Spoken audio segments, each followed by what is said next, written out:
प्यारे बच्चों, एक बार पुनः आप सभी का हार्दिक स्वागत है ऑनलाइन क्लास के अंदर। बेटा देखिए, सीधा ही मैं टॉपिक पे आता हूँ। हमारा ऑलरेडी प्रश्न चला हुआ था बेटा जनसंख्या संगठन, और जनसंख्या संगठन के बारे में मैंने आपको पहले ही बता दिया है कि जनसंख्या संगठन या संरचना का मतलब क्या होता है। सीधा सीधा है, समझ में आ गया कि किसी प्रदेश के अंदर निवास करने वाली जनसंख्या की सामाजिक विशेषताओं, जैसे आयु संरचना का, लिंग संरचना का, धार्मिक संरचना का, भाषाई संरचना का, समझ में आ गया, साक्षरता का, जन्म के स्थान का या विवाह के स्थान का, समझ में आ गया, आदि इन सभी चीज़ों का अध्ययन करना ही क्या कहलाता है बेटा, जनसंख्या संगठन या क्या कहलाता है, संरचना कहलाता है। समझ में आ गया। और जनसंख्या संगठन या संरचना की जब विशेषताएं हैं उनमें भी मैं आपको रिपीट कर देता हूँ। समझ में आ गया। रिपीट में देखना बेटा, आपने पढ़ लिया था धार्मिक संरचना, पढ़ लिया। धार्मिक संरचना के अलावा आपने पढ़ लिया भाषाई संरचना। तीसरा पढ़ लिया बेटा आपने, नोटिस करना, ग्रामीण नगरीय संगठन। समझ में आ गया। इसके अलावा चौथा आपने पढ़ लिया श्रमजीवी जनसंख्या का संगठन। और पांचवा यहाँ हमारा बाकी है बेटा, ये पांचवा जो है उसका नाम है सीधा सीधा है कि व्यावसायिक स्तर पर श्रमजीवी जनसंख्या का संगठन, है ना बेटा, आपने उतार भी रखा होगा पहले, है ना ऑलरेडी।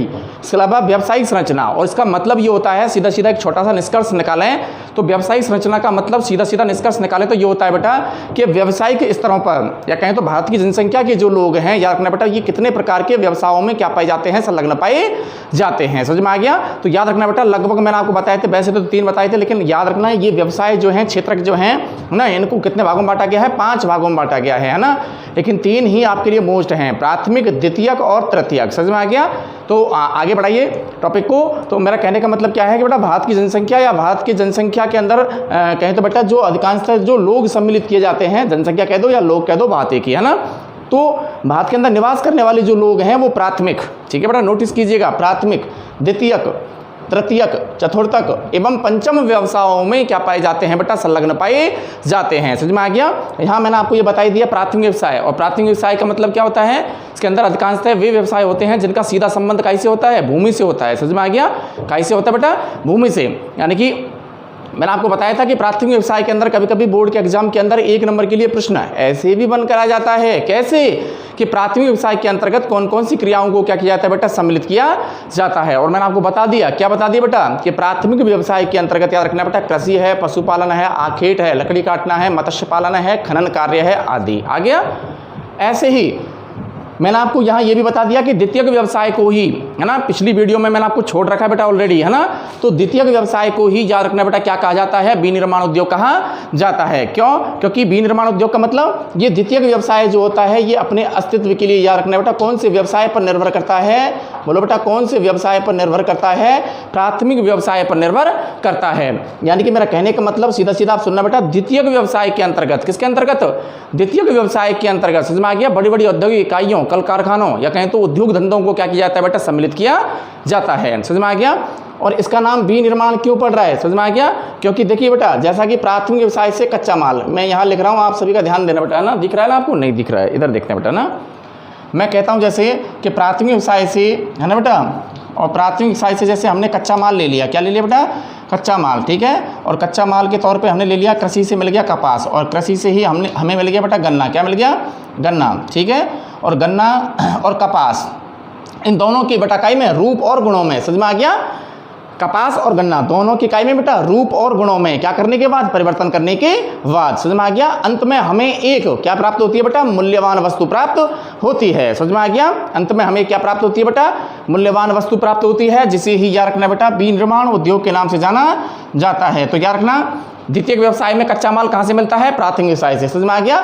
यानी कि द्वितीयक व्यवसाय जो होता है वो अपने अस्तित्व के लिए, समझ में आ गया, कौन से व्यवसाय पर निर्भर होता है, प्राथमिक व्यवसाय पर जो है क्या होता है, निर्भर होता है। बोलो बेटा, यहाँ तक बात समझ में आई कि नहीं? अच्छा आगे देखिए बेटा, तो प्राथमिक व्यवसाय से कच्चा माल आ गया कपास, और प्राथमिक व्यवसाय से ही कच्चा माल आ गया बेटा गन्ना, क्या आ गया, गन्ना। अच्छा आगे देखिए, कपास के रूप और गुणों में परिवर्तन करने के बाद में अंत में देखिए बेटा यहाँ कौन सा उद्योग जो है बनकर तैयार हो जाता है, सूती वस्त्र उद्योग। आ गया बेटा, कौन सा आ गया, सूती वस्त्र उद्योग। ऐसे ही गन्ना का निकालें तो यहाँ बन जाता है चीनी उद्योग। कौन सा बन जाता है बेटा, चीनी उद्योग। बोलो बात यहाँ तक समझ में आई कि नहीं आई, आ गई। हाँ, तो सूती वस्त्र उद्योग के लिए कच्चा माल क्या हुआ, कपास, ठीक है बेटा। ऐसे ही चीनी उद्योग के लिए कच्चा माल क्या हुआ, गन्ना। समझ में आ गया। तो यहाँ बोर्ड के एग्जाम में, जहाँ मैं बेटा ध्यान दीजिएगा ना, जहां मैं आपको वीडियो के माध्यम से ये कह देता हूं कि बोर्ड के एग्जाम की दृष्टि से इस प्रश्न को मोस्ट कर लेना, तो मतलब यहाँ पे भी अपने माइंड में भी उसको मोस्ट कर लेना आप प्रश्न को, समझ में आ गया। क्योंकि प्रश्न आ जाता है ऐसे ही बन के, है ना। तो प्रश्न क्या बना रहा हूँ, ध्यान दीजिएगा बेटा कि किन्हीं दो ऐसे उद्योगों के नाम बतलाइए, है ना, जो पूर्णतः बराबर काय पर होते हैं, कृषि आधारित होते हैं। या कहें तो प्रश्न को ऐसे भी बना दीजिए, कैसे कि कृषि आधारित किन्हीं दो उद्योगों के नाम बतलाइए। समझ में आ गया, सीधा सीधा बना दिया। तो कृषि आधारित, समझ में आ गया, दो उद्योगों के नाम हमें बतलाने हैं, जिसमें आगे बेटा एक पहला निकालिए सूती वस्त्र उद्योग। कौन सा आ गया बेटा, सूती वस्त्र उद्योग। दूसरा निकाले तो आ जाता है चीनी उद्योग। समझ में आ गया। और सूती वस्त्र उद्योग के लिए कच्चा माल क्या हो गया, कपास। क्या हो गया, कपास। और चीनी उद्योग के लिए कच्चा माल बराबर क्या हो गया, गन्ना। क्या हो गया बेटा, गन्ना। चले आगे। तो ये हो गया आपका द्वितीयक व्यवसाय। तो द्वितीयक व्यवसाय को ही क्या कहा जाता है, विनिर्माण उद्योग कहा जाता है। तो कभी कभी बोर्ड के एग्जाम में ऐसे भी प्रश्न बन के आ जाता है कि विनिर्माण उद्योग की प्रक्रिया को समझाइए, विनिर्माण उद्योग की प्रक्रिया को समझाइए। या कहें तो विनिर्माण उद्योग से आपका क्या अभिप्राय है, बन गया प्रश्न बेटा। क्या निकालोगे आंसर, ठीक है, क्या निकालोगे, निकालिए कि विनिर्माण उद्योग का मतलब क्या होता है, कि यानी कि इसे ही द्वितीयक व्यवसाय के नाम से जाना जाता है। समझ में आ गया। और द्वितीयक व्यवसाय जो है पूर्णतः अपने कच्चे माल के लिए प्राथमिक व्यवसाय पर क्या करता है, निर्भर करता है। आगे बात यहाँ तक समझ में। इसी प्रश्न के आंसर को आगे बढ़ाइए, है ना, कि विनिर्माण उद्योग में प्राथमिक व्यवसाय से प्राप्त कच्चे माल की, समझ में आ गया, रूप और गुणों में, समझ में आ गया, परिवर्तन करने के बाद में अंत में एक मूल्यवान वस्तु बनाई जाती है। समझ में आ गया। और मूल्यवान वस्तु हमने क्या बना ली, प्राथमिक व्यवसाय से प्राप्त कच्चे माल, दोनों एक तरफ ये हो गया, और दोनों के रूप और गुणों में परिवर्तन करने के बाद में इधर देखना बेटा, है ना, मूल्यवान वस्तु एक तरफ तो क्या बन गया, सूती वस्त्र उद्योग, और एक तरफ उद्योग कौन सा बन गया बेटा, चीनी उद्योग। समझ में आ गया। तो ये तो हो गया आपका द्वितीयक व्यवसाय। तृतीयक व्यवसाय की बात कर लीजिए बेटा ना। और तृतीयक व्यवसाय का मतलब भी मैंने आपको पहले बता दिया बेटा कि तृतीयक व्यवसाय के अंतर्गत अधिकांशतः याद रखना बेटा, समझ में आ गया, इनका भूमि से कोई, यानी कि तृतीयक व्यवसाय के अंतर्गत जो क्रियाएं सम्मिलित की जाती हैं उनका भूमि से कोई क्या नहीं पाया जाता है, प्रत्यक्ष संबंध नहीं पाया जाता है। एक तरह से मैं आपको परिभाषा बता रहा हूँ काई की, तृतीयक व्यवसाय की। समझ में आ गया। तो बेटा आगे बढ़ाइए। तृतीयक व्यवसाय के अंतर्गत कौन कौन सी क्रियाओं को सम्मिलित किया जाता है, संचार है, व्यापार है, वाणिज्य है, बैंकिंग है, परिवहन है आदि। समझ में आ गया। तो बोर्ड के एग्जाम में ये भी प्रश्न कई बार आया हुआ है कि बेटा कौन से व्यवसाय के अंतर्गत, तृतीयक व्यवसाय के अंतर्गत कौन कौन सी काय को बेटा क्रियाओं को क्या किया जाता है, सम्मिलित किया जाता है। तो संचार, व्यापार, वाणिज्य, बैंकिंग और परिवहन इत्यादि आदि लगा देना, आ जाएगा। तो ये हो जाता है आपका तृतीयक व्यवसाय। तो मेरा कहने की बात यह है बेटा कि याद रखना बेटा व्यावसायिक स्तर पर, है ना, या कहें तो बेटा व्यावसायिक संरचना के अंतर्गत याद रखना बेटा भारत की जनसंख्या या भारत के जो लोग हैं, समझ में आ गया, ये प्राथमिक, द्वितीयक, तृतीयक, चतुर्थक और पंचम, है ना, इन 5 प्रकार के व्यवसायों में अधिकांश क्या पाए जाते हैं, संलग्न पाए जाते हैं। यहाँ तक जो है आप नोटिस कर लेना बेटा, कर लिया। इसके बाद आगे देखिए बेटा अगला पॉइंट आपको क्या नोटिस करना है, देखिएगा बेटा 2011 की जनगणना, 2011 की जनगणना के अनुसार भारत की 2011 की जनगणना के अनुसार भारत की श्रमजीवी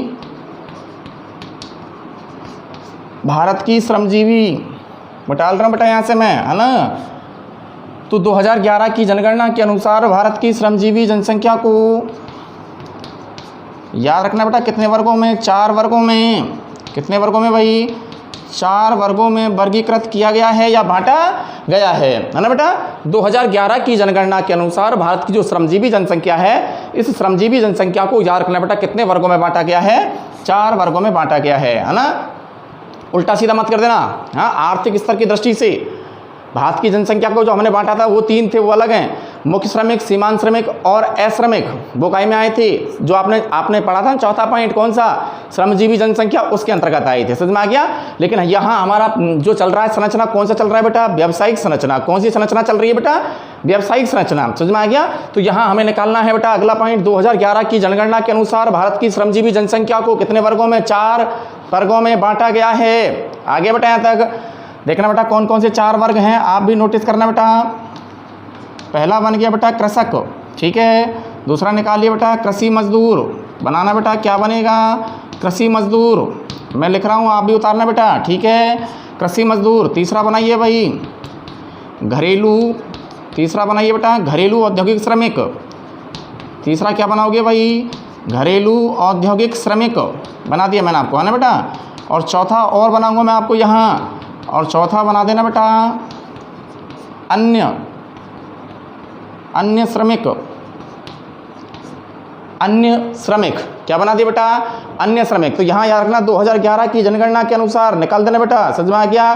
कितने बांट दिया आपने श्रमजीवी जनसंख्या को, कौन सी जनसंख्या को बेटा, श्रमजीवी जनसंख्या को आपने 4 वर्गों में बांट दिया बेटा, है ना।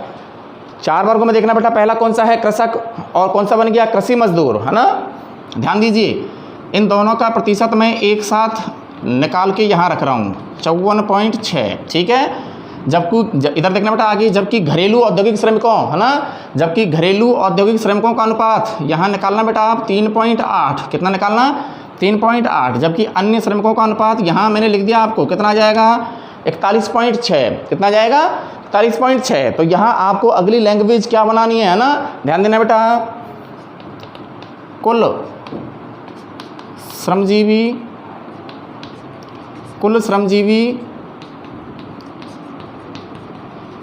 जनसंख्या, या कुल श्रमजीवी जो श्रमिक हैं बेटा, है ना, या कुल श्रमजीवी जनसंख्या, बात है कि कैसे भी कह देना आप, है ना। तो कुल श्रमजीवी जनसंख्या का 54.6% श्रमिक, है ना। तो कुल श्रमजीवी जनसंख्या का 54.6 समझ में आ गया प्रतिशत या अनुपात जो है याद रखना बेटा काय के रूप में, श्रमिक जो है याद रखना बेटा काय के रूप में, कृषक, काय के रूप में भाई, कृषक एवं कृषि मजदूर, एवं काय के रूप में बेटा, एवं कृषि मजदूर के रूप में, कृषक एवं कृषि मजदूर के रूप में पाए जाते हैं। यहाँ तक उतार देना, ठीक है भाई जी। इसी क्रम में अगला पॉइंट बनाइए बेटा, क्या बनेगा कि वही कहाँ का बेटा, कुल श्रमजीवी, है ना, और कुल श्रमजीवी जनसंख्या का 3.8% याद रखना बेटा, कौन, श्रमिक, कौन से उद्योगों में, बताया था मैंने आपको, तीसरा यहाँ पे कौन सा आया था, घरेलू औद्योगिक श्रमिक। आगे बताइए, तो निकाल देना घरेलू औद्योगिक श्रमिकों के रूप में पाया जाता है। आगे बेटा के रूप में क्या होता है भाई, पाया जाता है। यहाँ तक उतारना, उतार लिया। अच्छा जी, इसी क्रम में एक पॉइंट और उतार रहा हूँ मैं आपको, यहाँ से आ गया ना, उतारना और बनाना। अगला पॉइंट क्या बनेगा बेटा, कुल श्रमजीवी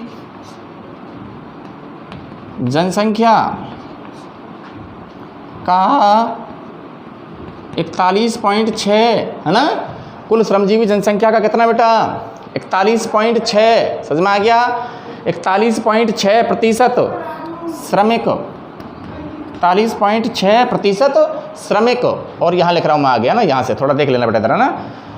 कुल श्रमजीवी जनसंख्या का 41.6% श्रमिक। अब यहाँ हमारे पास में रह गया लास्ट में, देखिएगा बेटा कौन सा, अन्य श्रमिक, कौन सा रह गया, अन्य श्रमिक। तो निकाल देना कुल श्रमजीवी जनसंख्या का, निकालिए आगे बेटा क्या बनेगा कि 41.6% श्रमिक, निकाल देना बेटा काय के रूप में पाया जाता है, अन्य श्रमिक के रूप में पाया जाता है,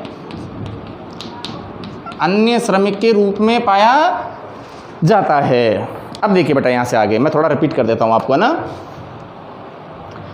व्यावसायिक संरचना हम पढ़ रहे हैं बेटा, ध्यान दीजिएगा, सभी का ध्यान में यहाँ ब्लैक बोर्ड पर चाहूँगा बेटा, है ना। तो व्यावसायिक संरचना का हम अध्ययन कर रहे हैं बेटा। तो व्यावसायिक संरचना की दृष्टि से हमने क्या कहा बेटा कि भारत की जनसंख्या जो है, भारत के अंदर जो निवास करने वाले लोग हैं, समझ में आ गया, ये लगभग विभिन्न प्रकार के आर्थिक क्रियाकलापों में क्या पाए जाते हैं, संलग्न पाए जाते हैं। जैसे प्राथमिक व्यवसाय, द्वितीयक व्यवसाय, तृतीयक व्यवसाय, चतुर्थक व्यवसाय, पंचम व्यवसाय जी। इसके बाद में नोटिस करने वाली बात क्या है कि यानी कि जो 2011 की जनगणना हुई, समझ में आ गया, तो 2011 की जनगणना के अनुसार भारत के अंदर जो निवास करने वाली श्रमजीवी जनसंख्या है, समझ में आ गया, श्रमजीवी जनसंख्या को 2011 की जनगणना के अनुसार, समझ में आ गया, भारत में श्रमजीवी जनसंख्या को कितने वर्गों में, 4 वर्गों में, कितने वर्गों में बेटा, 4 वर्गों में बांटा गया है। ध्यान दीजिएगा, पहला कृषक, क्या गया बेटा, कृषक, दूसरा कृषि मजदूर, तीसरा घरेलू औद्योगिक श्रमिक, चौथा अन्य श्रमिक, समझ में आ गया। तो कुल श्रमजीवी जनसंख्या का, किसका बेटा, कुल श्रमजीवी जनसंख्या का लगभग 54.6, नोटिस करना, बार बार कह रहा हूं, कितना, 54.6% भाग जो है याद रखना बेटा काय के रूप में, कृषक, दोनों को मिलाकर एक कर दिया मैंने, है ना, कृषक एवं काय के रूप में पाया जाता है, कृषि मजदूर के रूप में पाया जाता है। जबकि याद रखना बेटा कुल, यही आगे बनाइए टॉपिक है ना, क्या बनाओगे कि कुल श्रमजीवी जनसंख्या का लगभग कितना बेटा, बना दिया मैंने आपको ये पॉइंट, कितना कुल श्रमजीवी जनसंख्या का कितना बेटा 3.8% श्रमिक जो है कायिक रूप में पाया जाता है, घरेलू औद्योगिक श्रमिकों के रूप में पाया जाता है। आ गया। इसके बाद में तीसरा और बनाया हमने, है ना, कौन सा रह गया, अन्य श्रमिक। कौन सा रह गया बेटा, अन्य श्रमिक। और अन्य श्रमिक के बारे में आप पॉइंट क्या सेट करोगे बेटा, बताइए क्या रखना, वही बनाओ लैंग्वेज, क्या बनाओगे कि यानी कि कुल श्रमजीवी जनसंख्या का लगभग 41.6% जो श्रमिक है या अनुपात जो है ये बेटा कायिक के रूप में पाया जाता है, अन्य श्रमिकों के रूप में पाया जाता है। समझ में आ गया। अब देखिए बेटा आपको मैं आगे क्या कह रहा हूँ ना, कृषक और कृषि मजदूर इन दोनों को मिलाकर के अगर मैं यूँ कह दूँ कि इनकी तुलना कैसे की गई है, प्राथमिक व्यवसाय से। बात समझ में आ गई। अगर मैं आपको यहाँ इधर देखो बेटा, यहाँ जो आपने तीसरा वर्गीकरण निकाला था वहाँ पे, है ना, तो क्या था बेटा, घरेलू औद्योगिक श्रमिक, घरेलू औद्योगिक श्रमिक, और इसकी तुलना अगर मैं कैसे कर दूँ, द्वितीयक व्यवसाय से। एक ही बात है, समझ में आ गया। अगला बच्चा हमारे पास में यहाँ चौथा आपका कौन सा, अन्य श्रमिक। और अन्य श्रमिक की तुलना अगर मैं किससे कर दूं बेटा, तृतीयक व्यवसाय से। तो बात एक ही है, समझ में आ गया। तो यहाँ है ना, थोड़ा सा मैं लिख दूँ आपको समझ में आ जाए तो, है ना बेटा। तो यहाँ थोड़ा सा नहीं आएगा, मैं मिटाल के ही आपको ऊपर लिख देता हूँ बेटा, है ना। देखिए व्यवसायिक संरचना चली हुई है, यहाँ तक आपने बेटा नोटिस कर ही लिया, है ना। तो सर्वाधिक अंश मैं आपसे पूछ रहा हूँ, बताइए बेटा। तो भारत के अंदर जो बेटा कुल श्रमजीवी जनसंख्या है, इसके अंतर्गत सर्वाधिक अंश जो है कायिक के अंदर संलग्न पाया जा रहा है। बोलिए बेटा, कृषि और कायिक रूप में, कृषि और कृषि मजदूर और कृषक के रूप में आ रहा है। देखिए बेटा, तो इसका मतलब ये हो गया, आप भी ऐसे लिख लेना भले ही, कि प्राथमिक व्यवसाय में, ठीक है बेटा, 54.6% श्रमिक या कहें तो श्रमजीवी जनसंख्या का जो है क्या पाया जाता है, अंश पाया जाता है। 54.6% श्रमिक जो है निकाल देना बेटा, क्या पाए जाते हैं, संलग्न पाए जाते हैं। निकाल दिया मैंने, है ना, संलग्न पाए जाते हैं। ऐसे आगे निकालो बेटा। अगला बनेगा हमारा प्राथमिक व्यवसाय के बाद में कौन सा व्यवसाय, द्वितीयक व्यवसाय। कौन सा बनेगा बेटा, द्वितीयक व्यवसाय। और ध्यान दीजिए बेटा, द्वितीयक व्यवसाय में कितना बेटा, 3.8% श्रमिक जो हैं, यानी कि द्वितीयक व्यवसाय को मैंने किसको किसको कहा है, पता है ना आपको, घरेलू औद्योगिक श्रमिक को मैंने काय की संज्ञा दे दी है। समझ में आ गया, द्वितीयक व्यवसाय की। तो द्वितीयक व्यवसाय में याद रखना बेटा कितना, 3.8% जो है क्या बेटा, श्रमिक क्या पाए जाते हैं बेटा, संलग्न पाए जाते हैं। ये भी आप याद रखना बेटा, व्यावसायिक संरचना के अंतर्गत ही क्या कर लेना, ये पॉइंट भी ऐड कर लेना। यहाँ तक तो मैंने समझाई दिया आपको, इसके ऊपर ये पॉइंट और आपको नोटिस करने हैं। समझ में आ गया। अच्छा जी, इसके बाद में बचा हमारा यहाँ पे, वहाँ बचा था अन्य श्रमिक, और अन्य श्रमिक का अनुपात कितना निकल के आया था बेटा, 41.6। ध्यान दीजिए, आपको ध्यान होना चाहिए। आ गया। तो निकालिए यहाँ पे बेटा कि तृतीयक व्यवसाय में, कौन से व्यवसाय में बेटा, तृतीयक व्यवसाय में, समझ में आ गया, 41.6% जो श्रमिक हैं, याद रखना बेटा क्या पाए जाते हैं, निकाल देना, वही लैंग्वेज बन जाएगी क्या, कि संलग्न पाए जाते हैं। बोलो बात बेटा, यहाँ तक समझ में आई कि नहीं आई, है ना। तो मैंने आपको क्या कह दिया बेटा कि व्यवसायिक संरचना के अंतर्गत 2011 की जनगणना के अनुसार, समझ में आ गया, भारत की जो श्रमजीवी जनसंख्या है इसको कितने वर्गों में बांटा गया है, 4 वर्गों में। कितने वर्गों में बेटा, 4 वर्गों में बांटा गया है ना, बता दिया मैंने आपको। पहला कृषक, दूसरा कृषि मजदूर, तीसरा घरेलू औद्योगिक श्रमिक, और चौथा अन्य श्रमिक। समझ में आ गया। और मैंने आपको ये भी बताया बेटा कि जो आपका कृषक और कृषि मजदूर है, इन दोनों को मिलाकर के मैंने एक ही बना दिया। इसका मतलब ये दोनों से मिलकर क्या हो गया, प्राथमिक व्यवसाय बन गया। जबकि अगला तीसरा जो हमने निकाला कौन सा, घरेलू औद्योगिक श्रमिक आया, उसको मैंने बेटा काय की संज्ञा दे दी, लगभग द्वितीयक व्यवसाय की। काय की दे दी बेटा, द्वितीयक व्यवसाय की। और बचा हमारे पास में एक और अन्य, कौन सा, तीसरा अन्य श्रमिक। और अन्य श्रमिक को मैंने यहाँ इधर देखो बेटा, ये लास्ट वाला पॉइंट आपने नोटिस किया, काय की संज्ञा दे दी तृतीयक व्यवसाय की। समझ में आ गया। तो आपको देखिए बेटा यहाँ, है ना, कुल श्रमजीवी जनसंख्या का जो सर्वाधिक प्रतिशत है 54.6 आ रहा है, 54.6% जो है वो काय के अंदर, काय के रूप में पाया जाता है। बता दिया मैंने आपको, है ना, कृषक और कृषि मजदूर के रूप में पाया जाता है। आगे बेटा, इसके अलावा घरेलू औद्योगिक श्रमिकों के रूप में कितना, 3.8, जबकि अन्य श्रमिकों के रूप में कितना, 41.6। इसका मतलब यहाँ भी निकाल लीजिए कि प्राथमिक व्यवसाय के अंतर्गत याद रखना बेटा, कुल कितने श्रमिक, हाँ, श्रमिकों का अंश कितना पाया जाता है, सर्वाधिक है, सबसे ज्यादा है, 54.6% श्रमिक जो है क्या पाए जाते हैं, संलग्न पाए जाते हैं, कृषि और कृषि से संबंधित इकाई के अंदर, क्रियाकलापों के अंदर। समझ में आ गया? अच्छा बेटा, जबकि द्वितीयक व्यवसाय के अंतर्गत याद रखना बेटा, श्रमिकों का कितना अनुपात जो है संलग्न पाया जाता है? मात्र 3.8 आ गया। जबकि तीसरा और निकाल दीजिए, जबकि याद रखना बेटा तृतीयक व्यवसाय के अंतर्गत, है ना, जबकि इकाई के अंतर्गत बेटा तृतीयक व्यवसाय के अंतर्गत, है ना, श्रमिकों का लगभग कितना अनुपात? 41.6% श्रमिक जो है क्या पाए जाते हैं? संलग्न पाए जाते हैं। यहाँ तक आपको क्लियर हो जाना चाहिए। यहाँ देखना बेटा, ये जो आपका 54.6 आ रहा है बेटा, ध्यान दीजिएगा, जो सर्वाधिक प्रतिशत निकल कर आ रहा है बेटा 54.6% आ रहा है भाई। तो यहाँ ध्यान दीजिए, आपके माइंड के अंदर एक प्रश्न बन जाना चाहिए, है ना, कि यहाँ मैं आपको एक नॉर्मली आपको एक प्रश्न बता रहा हूँ। क्या प्रश्न बता रहा हूँ? ये प्रश्न बताने के बाद में आंसर आप खुद, मैं समझाऊंगा जरूर बेटा, ध्यान दीजिएगा क्या कह रहा हूँ मैं आपसे, है ना, कि मैं आपको यहाँ जो प्रश्न बोलने जा रहा हूँ उस प्रश्न का आंसर मैं आपको अपनी भाषा शैली में समझाऊंगा, और आपको भी समझ में आ गया मेरी भाषा शैली में उस आंसर को समझ करके उसी आंसर को आपको अपनी फेयर कॉपी जो है उसके अंदर लिखना है। समझ में आ गया? ताकि मुझे भी तो पता चले कि आप अपनी भाषा शैली से उस प्रश्न का आंसर किस प्रकार से लिख पाते हैं। समझ में आ गया?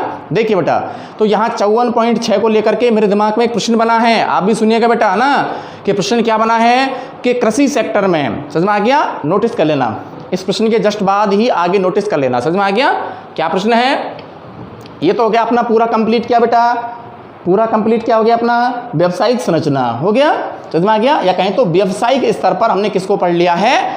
श्रमजीवी जनसंख्या को पढ़ लिया है। समझ में आ गया? चले बेटा आगे, कोई प्रॉब्लम आपको नहीं आनी चाहिए, है ना, और कोई प्रॉब्लम यदि आपको आती है तो आप भाई कमेंट कहें। समझ में आ गया? आपकी जो भी प्रॉब्लम है आप कहें, सॉल्व करने के लिए मैं आपको यहाँ उपलब्ध हूँ। समझ में आ गया? 24 आवर्स आपके लिए यहाँ हाजिर हूँ। समझ में आ गया? अपने दायित्व से मैं दूर नहीं भागूंगा, आप चिंता न करें। समझ में आ गया?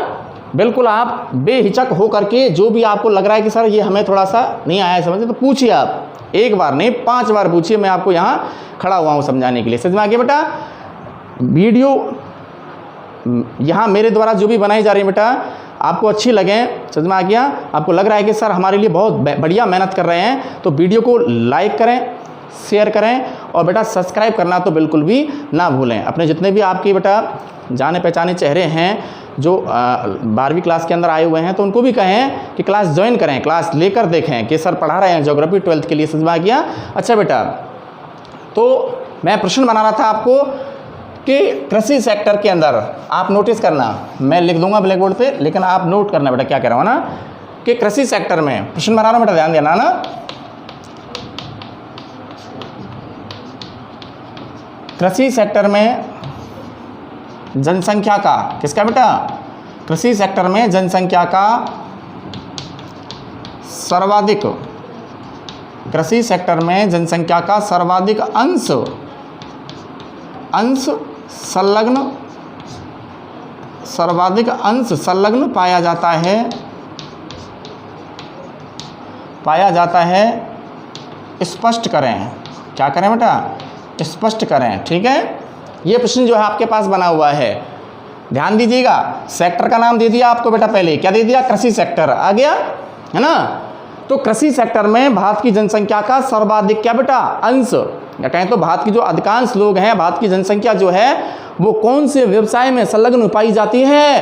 कृषि कार्य के अंतर्गत संलग्न पाई जाती है, या कहें तो कृषि एवं कृषि से संबंधित क्रियाकलापों को करने में क्या पाई जाती है? संलग्न पाई जाती है। समझ में आ गया?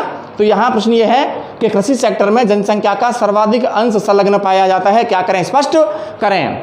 बात समझ में आ गई? प्रश्न अब सुनना बेटा, मैंने आपको कहा था ना कि मैं इसका आंसर आपको बेटा अपनी भाषा शैली में बताऊंगा। समझ में आ गया? और आपको भी अपनी नोटबुक के अंदर इस प्रश्न का आंसर अपनी ही भाषा शैली में लिख लेना है। बात समझ में आ गई बेटा?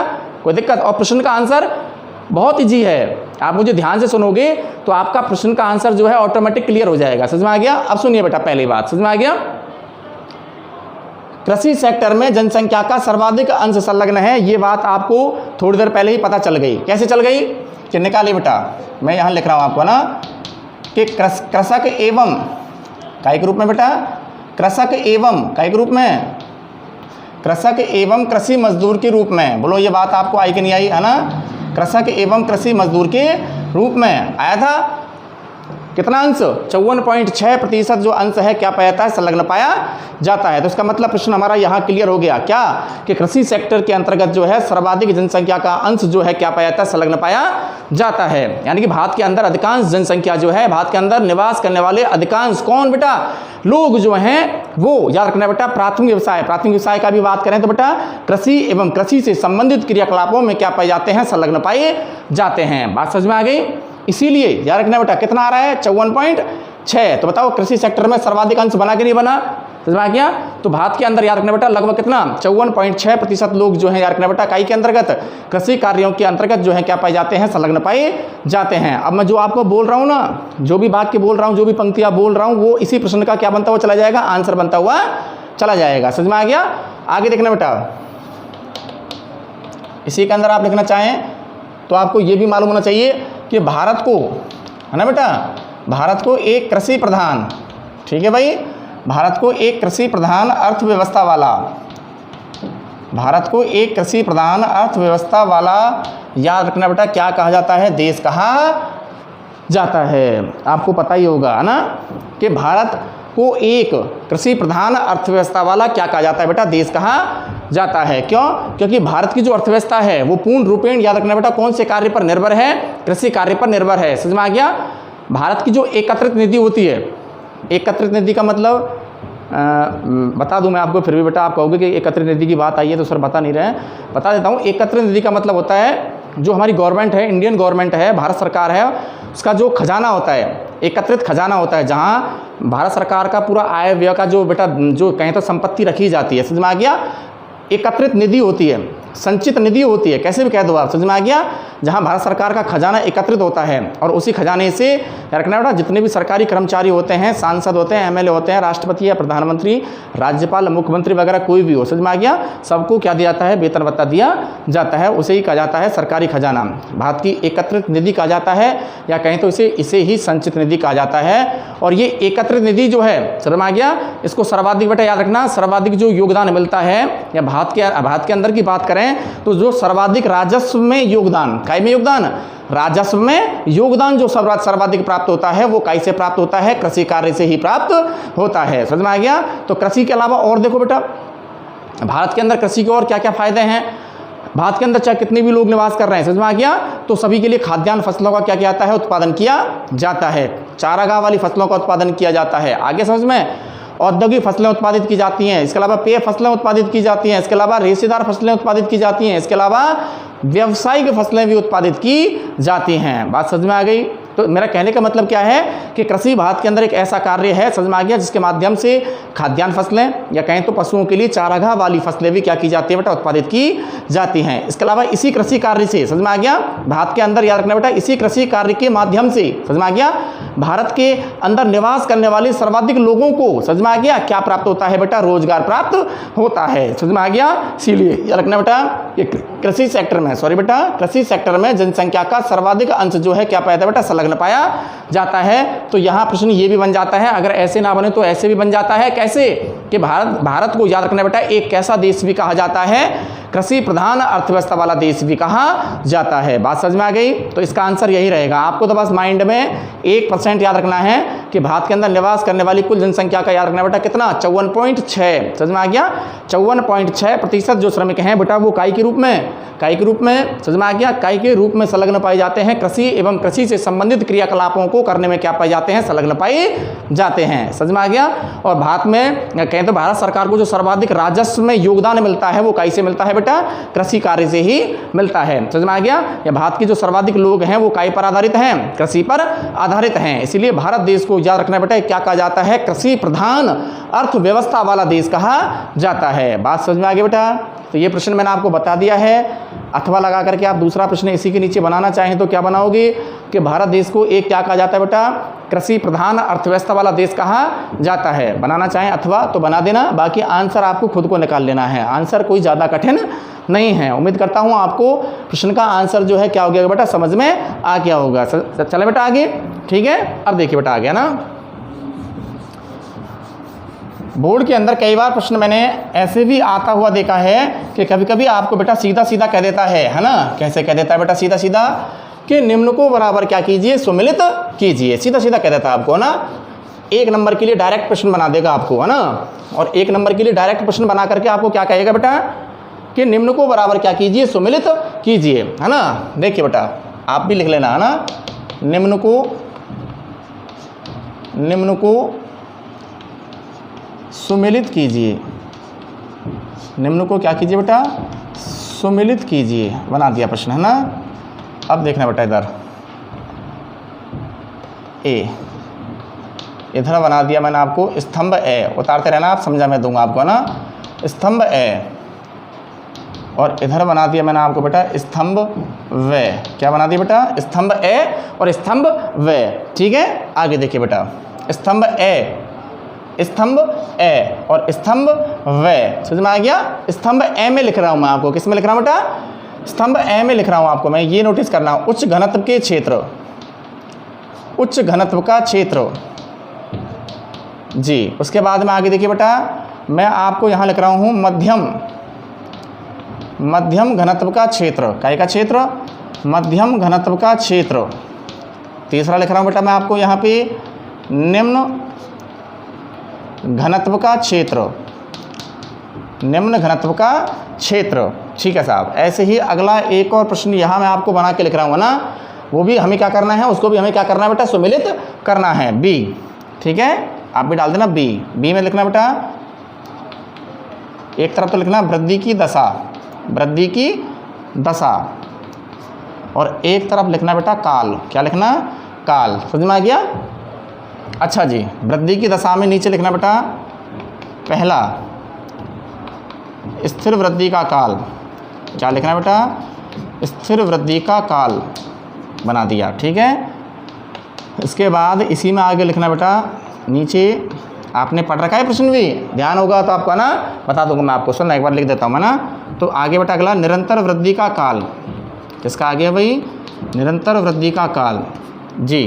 इसके बाद में तीसरा बन जाता है बेटा आपका तीव्र जनसंख्या वृद्धि का काल। या मैं सीधा ही लिख देता हूँ तीव्र वृद्धि का काल, तीव्र वृद्धि का काल। और चौथा मैं आपको यहाँ लिख देता हूँ बेटा घटती, ठीक है, घटती जनसंख्या वृद्धि का काल, घटती वृद्धि का काल।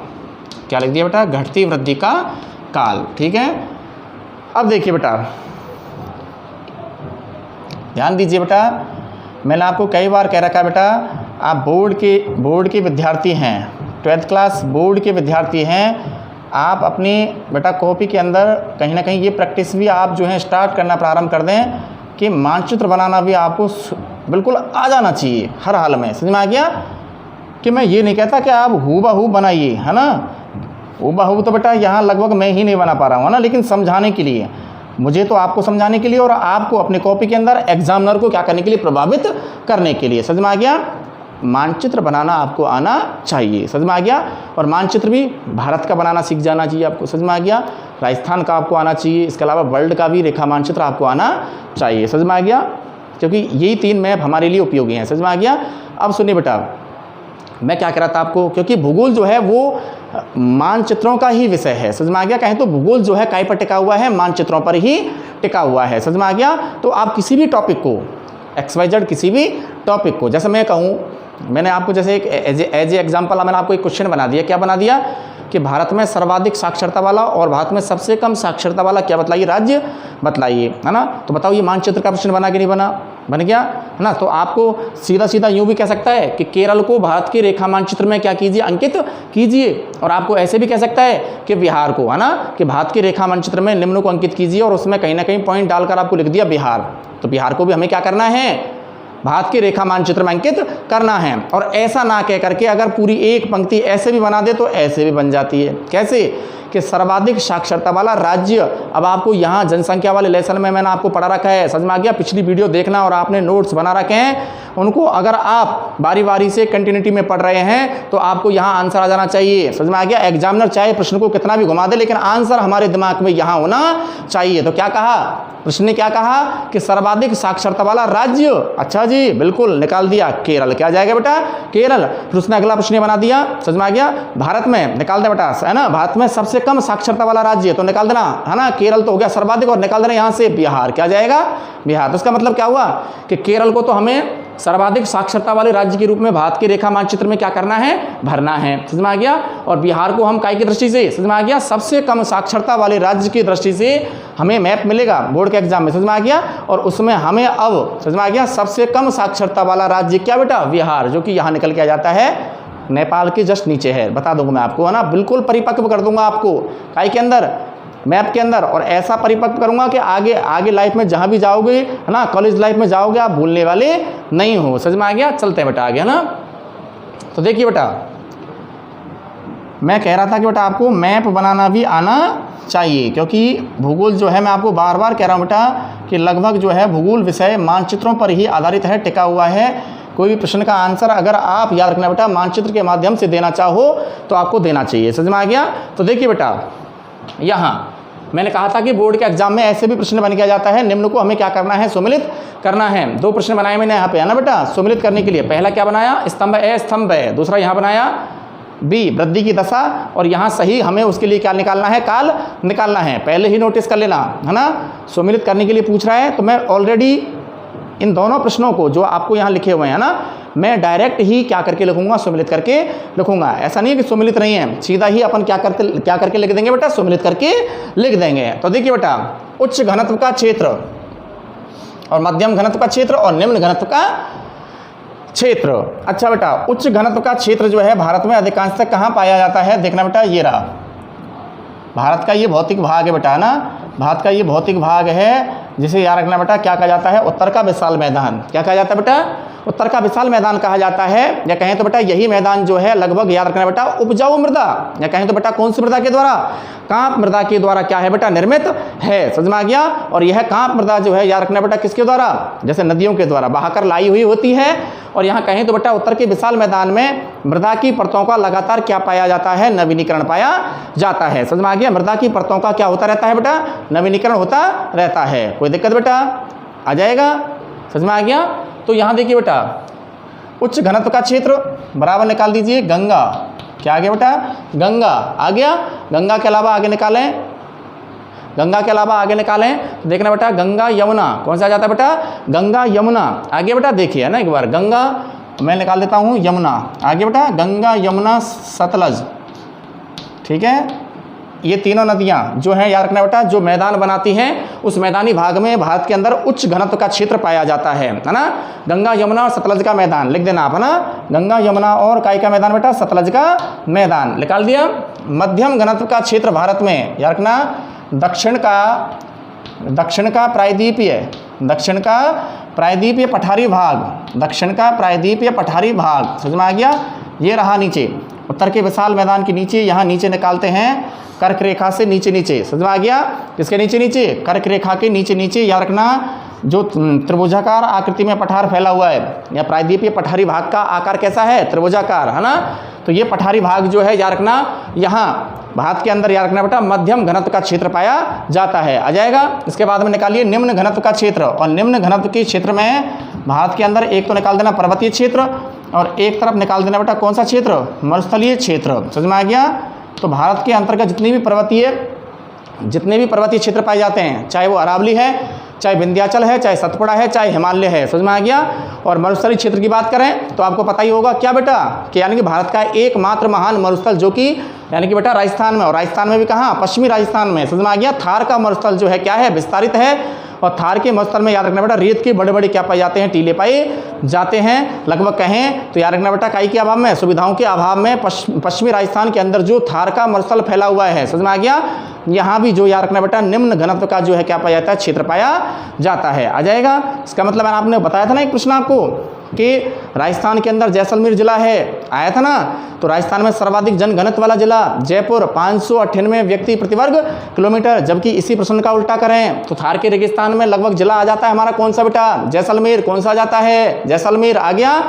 जैसलमेर जिले में मात्र कितना, मात्र 17 व्यक्ति प्रति वर्ग किलोमीटर ही क्या पाया जाता है, घनत्व पाया जाता है। बात समझ में आ गई, ठीक है बेटा। तो यहाँ लिख देना निम्न घनत्व का क्षेत्र कहाँ पाया जाता है, पर्वतीय और मरुस्थलीय क्षेत्रों में पाया जाता है। अच्छा बेटा, वृद्धि की दशा, इसको भी हमें सम्मिलित करना है ना। ये भी मैंने आपको बता दिया। एक बड़ा प्रश्न आपके बीच में बन के आया था, है ना, पिछली वीडियो में मैंने आपको छोड़ रखा है प्रश्न। क्या प्रश्न बनाया था, क्या रखना बेटा, 1901 से 2011 के बीच में भारत के अंदर जो क्या होती है, जनसंख्या की वृद्धि होती है। तो इस होने वाली जनसंख्या की वृद्धि को कितनी अवस्थाओं में, कितने कालों में, या कहें तो कितनी प्रावस्थाओं में बांटा गया है। आगे बेटा कितने कालों में बांटा था हमने, 4 कालों में, 4 प्रावस्थाओं में और 4 अवस्थाओं में बांटा था। तो देखिए बेटा सबसे पहला काल जो हमारा बना था वो कौन सा बना था, वहाँ पे स्थिर जनसंख्या वृद्धि का काल। उसके बाद में दूसरा, ये क्रम से ही है बेटा, है ना, दूसरा कौन सा बना था बेटा हमारा, निरंतर जनसंख्या वृद्धि का काल। तीसरा हमारा कौन सा बना था बेटा, तीव्र जनसंख्या वृद्धि का काल। और चौथा हमारा कौन सा बना था बेटा, घटती जनसंख्या वृद्धि का काल। काल निकालिए, 1901 से ये हो जाता है 1921 तक। आ गया, 1921 से आगे बढ़िए, 1921 से ये हो जाता है बेटा 1951 तक। आगे निकालिए, 1951 से ये हो जाता है बेटा आपका 1981 तक। आ गया, और 1981 से ये हो जाता है आपका लास्ट नवीनतम जनगणना जो हमारे पास हुई है, कहाँ, 2011 तक। आ गया, तो इसका मतलब स्थिर वृद्धि का काल बराबर 1901 से कहाँ तक बेटा, आ गया 1921 तक। आ गया, उसके बाद में निरंतर जनसंख्या वृद्धि का काल 1921 से कहाँ तक बेटा, 1951 तक। आ गया, उसके बाद में तीव्र जनसंख्या वृद्धि का काल 1951 से कहाँ तक आ गया, 1981 तक। उसके बाद में घटती वृद्धि का काल बराबर 1981 से 2011, है ना। यहाँ मैंने आपको ये बता ही रखा है एक्स्ट्रा ऑप्शन, क्या रखना, तीव्र जनसंख्या वृद्धि का जो काल है इसे याद रखना बेटा, काय के नाम से, जनसंख्या विस्फोट के नाम से भी जाना जाता है ना।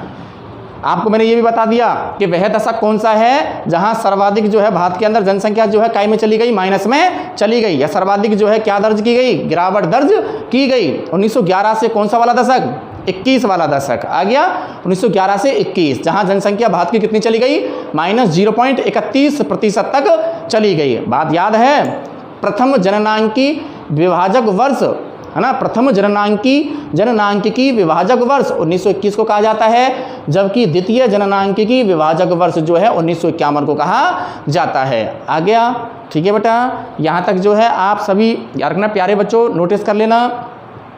आपको कोई दिक्कत है, कोई प्रॉब्लम है, भाई कमेंट आप कहें। क्लास आपकी रेगुलर आती रहेंगी बेटा, ठीक है, कोई दिक्कत ना लें आप, क्लास जारी रहेंगी आपकी, कोई दिक्कत नहीं आएगी आपको बेटा ना। कोई भी प्रॉब्लम है तो भाई कमेंट आप कहें, मैं हाजिर हूँ बेटा आपकी समस्याओं को सुनने के लिए और उनको सॉल्व करने के लिए। किसी प्रकार की कोई भी समस्या आपको रहने नहीं दूंगा बेटा, है ना। इसके अलावा जितना हो सके बेटा वीडियो जो है आप लाइक करें, कमेंट करें और शेयर करें, आपको अच्छी लगे तो, ठीक है बेटा। नेक्स्ट वीडियो में फिर आता हूँ बेटा मैं आपके लिए शीघ्र, है ना बेटा। ओके बेटा, टेक केयर।